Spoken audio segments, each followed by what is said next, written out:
Downtown Baltimore businesses continue to close their doors, leaving employees without jobs and residents without restaurants, shops, and hotels. Fox 45's Jeff Abel spoke with one economist on why owners are packing up shop.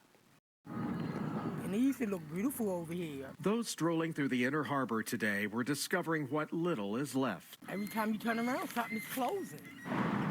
Downtown, businesses are quickly vanishing. The most recent vacancy was the Sheraton Hotel, a cornerstone of the Inner Harbor. But today, its name stripped from the building. The hotel is vacant. 69 employees are out of work. Morton's Steakhouse, which also is located in this building, has shut down too. There's still this perception that downtown is dangerous and people are not coming.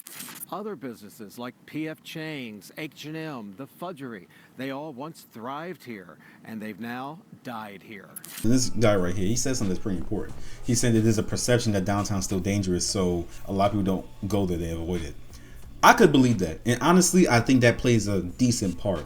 But there are many other cities and states that have that moniker, that have that idea and that notion that they're dangerous, and yet they're not suffering for the same reasons, right? They're suffering for other reasons, so don't get me wrong, they are.